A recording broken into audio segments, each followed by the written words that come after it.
जब भगवान शिव को अपने दामाद के रूप में देखकर बेहोश हो गई थी उनकी सास, जिसकी आराधना मात्र से जीवन सफल हो जाए, जीवन की सारी बाधाएं टल जाएं, जीवन खुशियों से भर जाए और मन सिद्ध हो जाए। ऐसे भोलेनाथ को देखकर भला कोई बेहोश भी हो सकता है। बात थोड़ी अजीब लगती है। आप यकीन माने या न माने, लेकिन सत्य तो यही है। आखिर किस मौके पर भगवान को देखकर माता पार्वती की मां मैना देवी बेहोश हो गईं? बड़ी ही रोचक कथा है। ये बात उस समय की है जब भगवान शिव माता पार्वती को ब्याहने के लिए जा रहे थे। बड़े ही धूमधाम से शिव की बारात कैलाश से निकली। बारात में नंदी, क्षेत्रपाल, भैरव आदि गणराज भी थे। ये सभी 3 नेत्रों वाले थे।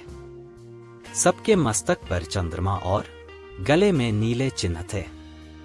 सभी ने रुद्राक्ष के आभूषण पहन रखे थे। सभी के शरीर पर उत्तम भस्म लगी हुई थी। इन गणों के साथ शंकर जी के भूतों, प्रेतों, पिशाचों की सेना भी आकर सम्मिलित हो गई। इनमें डाकनी, शाकिनी, यातुधान, वेताल, ब्रह्मराक्षस आदि भी शामिल थे। इन सभी के रूप रंग, आकार प्रकार, चेष्टाएं, वेशभूषा, हाव भाव आदि सभी कुछ अत्यंत विचित्र थे।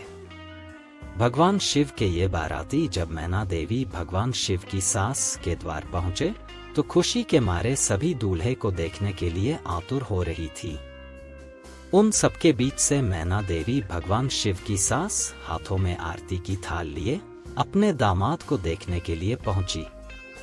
नीलकंठ, गले में सांप, शरीर पर भस्म और इस अनोखे तरह के बाराती को देखकर मैना देवी के हाथ से आरती की थाल नीचे गिर जाती है और वे बेहोश हो जाती हैं। मैना देवी को बेहोश देखकर भगवान शिव सब कुछ समझ जाते हैं।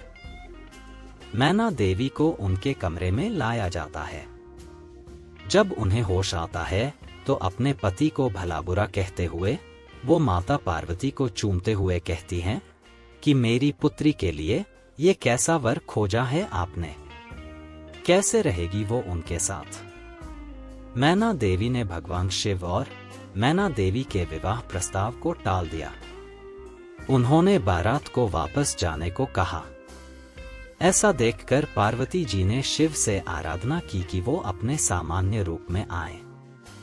माता पार्वती की आराधना से भगवान ने अपना रूप साधारण किया और बारातियों को भी तब एक बार फिर से भगवान शिव की सास मैना देवी बाहर आई और अब वो भगवान शिव को देखकर बहुत प्रसन्न हुई। ये कथा सच में बहुत ही रोचक थी।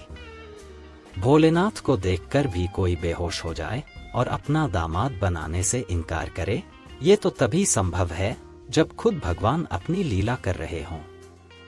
ये शिव जी की लीला ही थी।